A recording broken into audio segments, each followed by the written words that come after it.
شرم خدا کا میں امتی ہوں، بھلی ہے قسمت بری نہیں ہے، مولا کے صدقے میں یا محمد اللہ ہے سب کچھ کمی نہیں ہے، نوشتہ بردر جنت وقت کے سب سے جلی، نوشتہ بردر جنت وقت کے سب سے جلی، شفیع روز قیامت محمد و علی، منست و منم غلام علی، ہزار جان گرامی فدا بنام علی، اے دل بگیر دامن سلطان اولیاء، اے دل بگیر دامن سلطان اولیاء، یعنی حسین ابن علی جان اولیاء، یعنی حسین ابن علی جان اولیاء، شاہ است حسین بادشاہ است حسین، دین است حسین دی پناہ است حسین، سردار ندار دست در دست یزید، حقا کے بنا لا الہ است حسین، حقا کے بنا لا الہ است حسین۔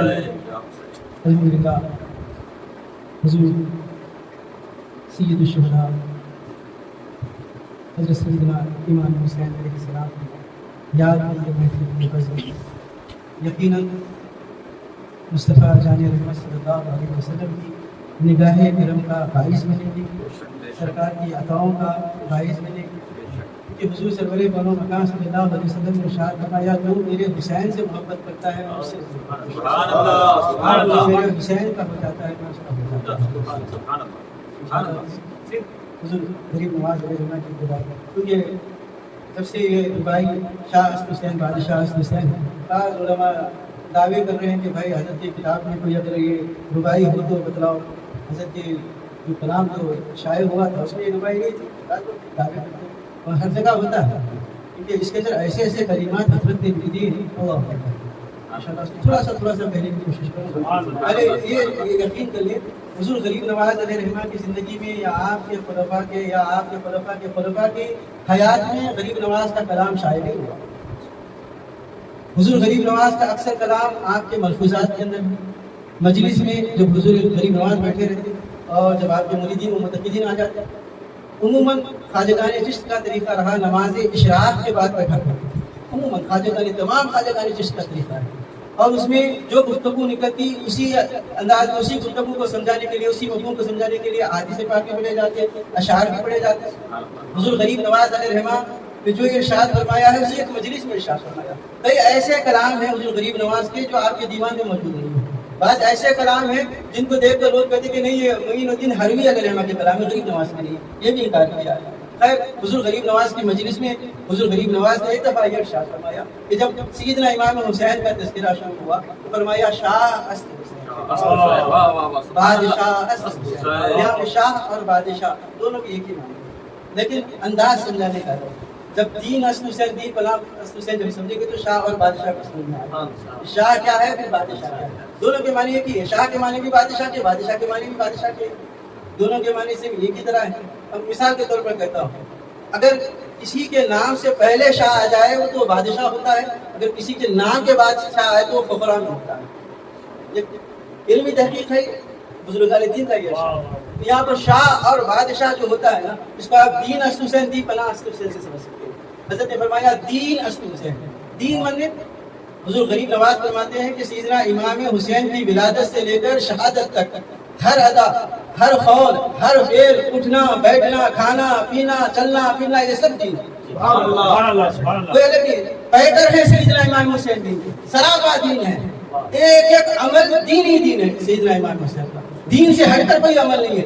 سیدنا امام حسین اگر مسکراتے ہیں تو وہ بھی دین بن جاتا ہے، مصطفیٰ کے پشت پر آ جاتے ہیں وہ بھی دین بن جاتا ہے، مصطفیٰ خطبہ دے رہے ہیں آپ آ رہے ہیں وہ بھی دین بن جاتا ہے، سیدنا امام حسین جبرائیل علیہ السلام کی گود میں وہ بھی دین بن جاتا ہے، سیدنا جبرائیل آ کر جھولا جھلاتے ہیں وہ بھی دین بن جاتا ہے۔ یعنی سیدنا امام حسین کا ایک ایک لمحہ جو اس دنیا میں گزرا وہ دین ہے۔ اس کے بعد فرماتے ہیں دین پناہ است حسین، یہاں سمجھنے کی ضرورت ہے۔ حضرت نے بتلا دیا سراپا امام حسین دین ہے، اس کے بعد فرماتے ہیں اے عقل کے اندھو اگر دین کو ڈھونڈنا چاہتے ہو تو کہیں اور مت جاؤ حسین کے پاس، کیونکہ حسین دین کی پناہ ہے، جن کے پاس دین رہتا ہے وہ امام حسین ہے۔ مثال کے طور پر کعبہ بنگاہ خلیل اطہر، دل گزرگاہ خالق اطہر، یعنی کعبہ حضرت ابراہیم علیہ السلام نے بنایا ہے اور دل اللہ رب العزت کی گزرگاہ ہے، تو اللہ کہاں زیادہ گزرتا ہے؟ فرمایا اولیاء کے قلوب سے گزرتا ہے۔ اولیاء کے قلوب میں اللہ کا آنا جانا ہے. پھر مصطفیٰ جان رحمت بتلایا گیا, مصطفیٰ جان رحمت جہاں ہے جس وقت ہے وہ دلیل رحمت ہے, اللہ کی دلیل ہے, اللہ ایک ہے اس کی دلیل ہے. حضور غریب نواز فرماتے ہیں اللہ خالق کائنات ایمان والوں کے قلوب میں آتا ہے, مصطفیٰ جان رحمت جہاں رہتے ہیں وہی دلیل حق کی ہے, اور جہاں دین رہتا ہے وہ حسین کے ساتھ. حسین سرابہ دین بھی ہے, اور آپ کے پاس جہاں دین رہتا ہے وہ حسین کے ساتھ. پھر اس کے بعد کیسی عقیدت دیکھیں اللہ اکبر. حضور غریب نواز نے جو تیسرا مصرع فرمایا سرداد نداد دست در دست یزید. حضرت کے 4 رباعیوں میں دیکھو, پہلے مصرے کے اندر بھی سیدنا امام حسین کا نام ہے, دوسرے مصرے میں بھی امام حسین کا نام ہے, تیسرے مصرے میں یزید کا نام آیا, حسین کا نام نہیں, امام حسین کا نام. عقیدت دیکھیں کیسی ہے. حضور غریب نواز بیان فرماتے ہیں ارے جہاں امام حسین رہتے ہیں وہاں یزید جیسے پلید کو بھی تم اگر صحیح سمجھو گے تو جہنم میں چلے جاؤ. یہاں امام حسین کا تذکرہ ہو رہا ہے تو وہاں یزید کا لفظ نہیں. جس مصرے میں یزید کے بارے میں آ گیا, یزید کا نام آ گیا, وہاں امام حسین کا تذکرہ نہیں کیا, نام نہیں لایا. آخر میں کہا سرداد ندار دست در دست یزید حقا کے بنا لا الہ حسین. بنا لا الہ کہتے ہیں جس کے پاس اللہ وحدہ کی جس کے پاس تعمیر ہے. جو انسان ایک تعمیر رکھتا ہو اپنے ایمان و اسلام کی تو اس کی بنیاد امام حسین ہے. تعمیر بعد میں کہتے ہیں پہلے بنیاد مضبوط ہونا ہوتا ہے. غریب نواز فرماتے ہیں دین کی بنیاد بھی امام حسین ہے. اگر کوئی بندہ اللہ کو ایک جانتا ہے تو سیدنا امام حسین کا بہت بڑا صدقہ ہوا احسان ہے. حضور غریب نواز علیہ رحمۃ اللہ کی یہ الفت و محبت, اور الحمدللہ آج بھی آپ کی گنبد مبارکہ کی چوکھنڈی کے اوپر یہ اشعار لکھے ہوئے ہیں, آج بھی لکھے ہوئے ہیں. اگر آپ مسجد شاہ جہانی کی طرف سے غریب نواز کی گنبد کی طرف آئیں گے تو سامنے آپ کو یہ اشعار سامنے نظر آ جائیں گے. حضور غریب نواز کی چوکھنڈی کے اوپر آج بھی اشعار لکھے ہوئے ہیں. کیوں؟ یہ سارے عالم کو بتلانا ہے کہ دنیا ساری ایک طرف ہے اور مصطفیٰ کی یہ نواز ایک طرف ہے. اگر یہاں آ جاؤ گے تو دین بھی مل جائے گا, ایمان بھی مل جائے گا, مصطفیٰ بھی مل جائیں گے. جب مصطفیٰ مل جائے تو اللہ بھی مل جائے گا. ساری کائنات یہاں ہے اور جتنا عالم ہے وہ سیدنا امام حسین کے علاوہ جتنا ہے سب بیکار ہے, سب بیکار ہے, سب ضائع ہے. سب میں اگر کمال کچھ ہے تو امام حسین کی محبت میں کمال. اللہ رب العزت نے شان ایسی بنائی ہے. حدیث پاک کئی ایسے حدیث پاک سیدنا امام حسین کی شان میں آئے. علامہ اسماعیل حقی علیہ رحمۃ اللہ نے حدیث پاک نقل فرمایا من ماتا حب آل محمد صلی اللہ علیہ وسلم ماتا مومنا. پھر ایک مقام پہ کہا ماتا شہیدہ, پھر ایک مقام پہ کہا ماتا اہل سنت والجماعت. آپ نے فرمایا یہ اہل بیت اطہار کی محبت ہے. اہل بیت اطہار کا یہاں بھی ایک بات یاد آئی, وہ اکثر تو بڑی سخی ہے فاطمہ میں ایک شعر ہے, نور سے بڑی ہے فاطمہ. اب یہاں پہ بعض علماء بڑے چڑچڑا ہو جا رہے ہیں, نور سے کیسی بڑی ہو سکتی ہے, وہ تو نبی ہیں. اور پر کہتے ہیں تو نبوت نہیں ہے, سیدہ فاطمہ تو نبی نہیں ہے, پھر نوح علیہ السلام سے بڑی کیسی ہو سکتی ہے؟ تو یہاں پر اشعار کے الفاظ کو نہیں دیکھنا ہے, اس کی معنویت کو. کیا بات ہے, الفاظ کو دیکھا جائیں گے, معنویت کو اگر دیکھیں تو عموماً میں بھی شعر کہتا ہوں, مجھے معلوم ہے کہ شاعر جو الفاظ کہتا ہے بس اس کے الفاظ باہر آتے ہیں, اس کا سارا مواد سارا مقصد اس کے پیٹ میں رہ جاتا ہے. شاعر ہی سمجھ سکتا ہے کہ وہ یہ مصرع کس لیے. کیا بات ہے, یہاں نوح سے بڑی ہے فاطمہ جو فرمایا گیا ہے نا, وہاں پر حضرت نوح علیہ السلام کی کشتی میں 2 روایتیں, ایک میں 80 ہے, ایک میں 40 ہے. ایک میں 80 شریک ہوئے تھے, ایک میں 40 اس کشتی میں داخل ہو گئے تھے. تو یہاں نوح سے بڑی ہے فاطمہ سے مطلب اہل بیت کا جو مرکز ہے سیدہ فاطمہ الزہرا ہے. اور آقا نے جو فرمایا میرے اہل بیت نوح کی کشتی کے مثال ہے, جو ان میں سوار ہو گیا وہ کامیاب ہو گیا. وہاں 80 یا 40 سوار ہوئے کامیاب ہو گئے, یہاں قیامت تک جتنے سوار ہوں گے.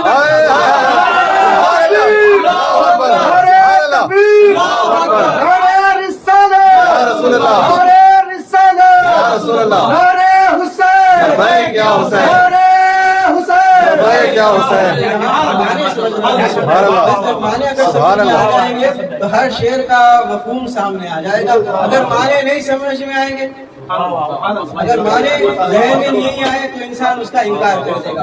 انسان کوئی بھی عقل والا ہو, کوئی بھی علم والا ہو, اگر اس کو سمجھ جائے, اس کے مفہوم کو سمجھ جائے, یقین جانے کامیاب ہوگا. اگر مفہوم کو نہیں سمجھا شک و شبہ ہوگا. آج امت مصطفیٰ میں 73 فرقے ہیں, اگر صرف حقیقت کو سمجھنے والے ہوتے تو ایک بھی فرقہ نہیں بنتا. اپنی اپنی سوچ کی سمجھ, جس طرح وہ سمجھنے والے ہو گئے وہ اس طرح گمراہ ہو گئے. تو یہاں پر نوح سے بڑے ادب کے ساتھ علماء سے نکلنا, بڑے ادب کے ساتھ, یہاں پر مقابلہ نہیں, تقابل نہیں کرنا. وہ نبی ہے حقیقت, نوح علیہ السلام بہت بڑے نبی ہیں, جلیل القدر نبی ہیں. سیدہ فاطمہ نبی نہیں ہے، نبوت عورتوں میں نبوت نہیں ہے، لیکن آقا نے جو اہل بیت کو کشتی کی مثال دی نوح علیہ السلام کی، تو اس کے جو مین ہے، جو اہم مرکز ہے، جو ذات مرکز وہ محور ہے، وہ سیدہ فاطمہ ہے۔ سیدہ فاطمہ سے ہی امام حسن اہل بیت بجدر پاک میں چمکے، امام حسین چمکے، مولا کائنات چمکے۔ سیدہ فاطمہ نہ ہوتی تو یہ دین زیادہ نہیں آتی، دین زیادہ کا مرکز سیدہ فاطمہ ہے۔ تو یہاں سیدہ فاطمہ کی ذات سب سے ہے، اور خدا کی عزت کی قسم ہے سیدہ فاطمہ کی آگ تو ہے ہی ہے کشتی میں، جو ان سے محبت کرتا ہے وہ بھی کشتی میں ہزاروں انبیاء سادات ہیں۔ ایک مثال دیتا ہوں، ایک مثال دیتا ہوں، آج بھی سیدوں کی ایک مثال دیتا ہوں۔ اگر کسی مقام پر سانپ اور بچھو آ جائے، کوئی سید واقعی سید سادات ہوتا ہے جن کے جسم میں نبی کا کوئی مبارکہ ہے، اگر وہ سانپ بچھو کو ہاتھ میں پکڑ لے گا تو نہ بچھو ڈنک مارے گا نہ سانپ نہیں کاٹے گا، کبھی بچھو کاٹے گا نہیں۔ کتنا بھی ڈینجر خطرناک بچھو کیوں نہ ہو، ویسا بھی سانپ کیوں نہ ہو، سید اگر اسے پکڑ لے، اگر سید اسے ہاتھ میں اٹھا لے تو وہ نہیں کاٹتا۔ کیوں؟ کیونکہ وہ جانور اس کے جسم میں مصطفیٰ کی خوشبو کو محسوس کرتا ہے، جو خون ہوتا ہے سادات میں مصطفیٰ کی خوشبو کو دیتا ہے۔ تو یہ جانور جو حشرات الارض ہے، سانپ بچھو ہے، یہ چیزیں سادات کو نہیں کاٹتے، کبھی سیدوں کو یہ تکلیف نہیں پہنچاتے۔ یہ سادات کے پاس بھی آتے ہیں تو سادات اگر انہیں دیکھ بھی لیں کہ قریب آ جائیں تو چھو بھی لیں تو کچھ اثر نہیں ہوتا، یہ خون کا اثر ہوتا ہے۔ یہ تو کشتی میں ہے ہی ہے سادات۔ یعنی میں یہ بتلانا چاہتا ہوں، نعوذ باللہ اگر کوئی سید بد عقیدہ پہ کیوں نہ ہو، جب موت کا وقت آتا ہے تو مصطفیٰ جان رحمت کا ایسا کرم ہوتا ہے کہ ایمان کے اوپر اسے موت آتا ہے۔ یہ سیدوں کا سب سے بڑا کمال ہے۔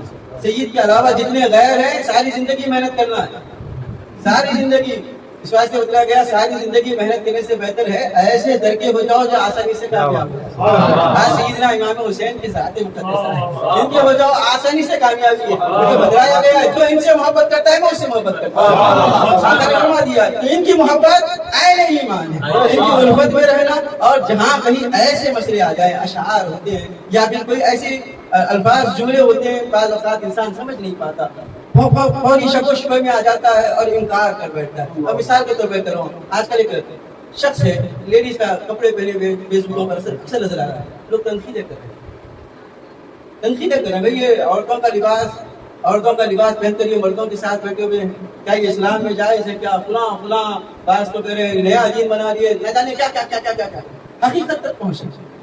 جب علم ہو جائے گا تو میں کہوں گا کہ کوئی تنقید کرنے والا نہیں ہے۔ دیکھو ایک واقعہ میں سناتا ہوں، حضرت نظام الدین محبوب الہی، یہ ذات کوئی معمولی ذات نہیں، بہت بڑی عظمت والی ذات ہے۔ روئے زمین پہ دو ہستیوں کو محبوبیت کا خطاب ملا، ایک حضور پیرانی پیر ہے، دوسرے حضور نظام الدین محبوب الہی۔ دو ایسی عظیم ہستیاں ہیں جن کو محبوب الہی کا خطاب ملا، محبوب سبحانی اور محبوب الہی کا خطاب ملا۔ ان کے علاوہ الگ الگ خطابات ہیں، الگ الگ منصب ہیں، لیکن یہ اعلیٰ درجے پر۔ ایک دن وہ محفل میں بیٹھے ہوئے ایک خاتون کچھ منت مانگی تھی، حضرت کے پاس وہ پوری ہو گئی، وہ خوش ہو کر اپنے گھر سے ایک طبق کے اندر کچھ لباس رکھ کر لائی۔ ابھی وہ محفل میں بھی نہیں پہنچے، حضور نظام الدین محبوب الہی کی نگاہ اس پر پڑی تو اپنے خلفاء کی طرف گردن پھرا فرمایا، جو وہ خاتون لا رہی ہے اگر کوئی اس لباس کو اپنا لے گا تو میں اس کی اور جو اس کے طریقے کو اپنائے گا اس کی شفاعت کروں گا میدان میں۔ نظام الدین محبوب الہی نے فرمایا۔ وہ تشت جب لے کر آئی حضور نظام الدین محبوب الہی کے سامنے رکھا گیا تو نظام الدین محبوب الہی نے کھول کے نہیں دیکھا۔ آپ کے خلیفہ ہیں حضرت موسیٰ سہاگ علیہ السلام، گجرات میں آپ کا مزار مقدس ہے۔ آپ نے اس دشت کو طبق کو اٹھایا اور موسیٰ سہاگ کو دے دیا۔ حضرت موسیٰ سہاگ لے گئے، اندر گئے، جب کھول کر دیکھا تو دلہن کا لباس، وہ اس کے لڑکی کے کچھ نکاح وغیرہ تھا، دلہن کا لباس لے کر آئی۔ حضرت نے فرما دیا جو وہ لا رہی ہے جو پہن لے گا زیب تن کر لے گا میں اس کی اور اس کی نخل کرنے والے کی بخشش کروں گا۔ حضرت نے اسے پہن لیا، پہن کر محفل میں آئے، نظام الدین محبوب الہی کے پورا دلہن کا لباس پہن کر محفل میں آئے۔ حضرت نظام الدین محبوب الہی سے راضی ہو گئے۔ ہمارے حیدرآباد کے بڑے بزرگ ہیں حضرت شاکر علی صدا سہاگ علیہ السلام، حیدرآباد کا بالکل ہائیکورٹ کے سامنے، اگر مدینہ کے سامنے سے ہم جائیں گے ہائیکورٹ کا جو گیٹ ہے اس کے سامنے بڑا سا درخت ہے، درخت کے بعد گلی میں ایک چبوترے کے اوپر 3-4 مزاریں ہیں، جس میں پہلی مزار شاکر علی صدا سہاگ کی ہے۔ یہ ساری زندگی سہاگن کا لباس پہنے ہوئے، ہاتھ میں چوڑیاں تھی، عورتوں کا لباس تھا، بالوں کے اندر ٹیکا تھا، مان کے اندر ٹیکا تھا، بالیاں پہنتے تھے اور ایسے تھے کہ مردوں سے بہت پردہ۔ اگر کوئی برائی کرتا اسی وقت اس کی پیٹھ پجایا، کوئی تنقید کرتا ہے، طنز کرتا ہے، مذاق اڑاتا تو اسی وقت اس کی پیٹھ پجایا کرتا۔ میر محبوب علی آصف جاہ ششو ہیں، ان کے دور میں پانی نہیں پڑ رہا تھا، آصف جاہ ششو میر محبوب علی ان کے پاس ہے، شاکر علی صدا سہاگ علیہ السلام کے پاس۔ اگر کہے کہ بھائی ہمارے حیدرآباد میں پانی نہیں پڑ رہا ہے کچھ دعا فرمائے، تو حضرت کہنے لگے اللہ میری نہیں سنتا، میری اس کی نہیں جمتی، میں جو بھی کرتا ہوں وہ اس کا الگ کرتا ہے، الٹا کرتا ہے۔ مثال کے طور پر اپنے اوڑھنی کو بھگا دیا، کہا کہ میں دیکھو میں اسے سکھانا چاہتا ہوں، کہتا ہے مولا اسے سکھا دے۔ جو یہ اوڑھنی سکھنے کے لیے ڈالا تھا ابر آ گئے، موسلادھار بارش شروع ہو گئی۔ اللہ میری نہیں سنتا، میں جو بھی بولتا ہوں وہ الٹا کرتا ہے۔ 3 دن گزر گئے، حیدرآباد ڈوبنے کے قریب آ گئے۔ حضرت عبدالجبار ملکاپوری علیہ الرحمہ بڑے مورخ ہیں، تذکرہ ہے حیدرآباد کے کئی شعراء کرام کے، محبوب رسول نے تذکرہ اولیاء ذکر لکھا، تذکرہ بادشاہ نے ذکر لکھا۔ آپ اپنی کتاب میں لکھتے ہیں کہ اس موسلادھار بارش میں کئی شعراء کے کتابیں مل گئی، کئی مواد ختم ہو گیا، اتنی زوردار بارش تھی۔ 3 دن کے بعد پھر ان کے پاس ہے شاکر علی صدا سبحان اللہ کے پاس پھر آئے، کہا حضور پانی بہت برس رہا ہے، بہت پانی برس رہا ہے، اب روک دیجیے ورنہ کہیں ایسا نہ ہو کہ حیدرآباد ڈوب جائے۔ پھر وہ کہتے ہیں میں پہلے کہہ دیا، وہ میری بات نہیں سنتا، تو میری بات نہیں سنتا ہے تو مجھے کیوں کرے؟ دیکھو میں اپنے کپڑے کو جو سکھانے کے لیے ڈالا تھا نہیں سکھا، میں اسے ہٹا دے رہا ہوں تو یہ اب پانی میں نہ بھیگے، جو ہی ہٹا دیا پانی پورا رک گیا، برسات ختم ہو گئی۔ یہ بھی لباس پہنے ہوئے تھے صدا سہاگ کا، میں بتانا نہیں چاہتا، شاکر علی صدا سہاگ علیہ الرحمہ ساری زندگی وہی لباس پہنے ہوئے تھے۔ آج کا لوگ حقیقت کی طرف نہیں جا رہے، تحقیق نہیں کر رہے، جو نظر آ گیا اس کے اوپر تنقید کر رہے ہیں، جیسی چیز آ گئی نہ حقیقت جاننا ہے کچھ نہیں کیا نہیں۔ اس لیے ایسے لوگوں کے لیے کہا گیا جو بھی بات کہتے ہیں وہ لکھی جاتی ہے، یہاں کہنا آسان ہے لیکن جب وہاں پڑھا جائے گا تو مشکل ہو جائے گا۔ یہاں جو بھی الفاظ کہنا ہے، جس معاملے میں کہنا ہے، وہاں کسی شعر کے اوپر ہو، کسی ذات کے اوپر ہو، کسی شخصیت کے اوپر ہو، سوچ سمجھ کر کہنا۔ اللہ بہتر جانے اس کا معاملہ کیا ہے۔ بزرگان دین کہتے ہیں گناہ گاروں کے ہنسنے والوں، یوں نہ کسی کا مذاق اڑاؤ، نہ جانے حصے میں کس کے آئے خدا کی رحمت کا شامیانہ۔ نہیں بول سکتے کس کے حصے میں خدا کی رحمت کا شامیانہ آتا ہے۔ تو خیر الغرض بتلانا مقصد یہ ہے کہ جو سیدنا امام حسین سے اہل بیت اطہار سے محبت رکھتا ہے، یقین جانے دین اور دنیا میں اس کی کامیابی ہے، خبر کی منزل میں بھی اس کے لیے راحت ہے، میدان محشر میں سرخ روئی ہے، اور سب سے بڑا انعام یہ ہے جو جس کے ساتھ محبت کرے گا میدان محشر میں اس کے ساتھ اٹھے گا۔ یہ ہماری سعادت مندی ہوگی کہ ہم اہل بیت اطہار سے محبت کرتے ہیں، ہمارا خاتمہ اہل بیت اطہار کے ساتھ ہو۔ یہی تو اپنی بات کو ختم کرتے ہوئے الحمدللہ۔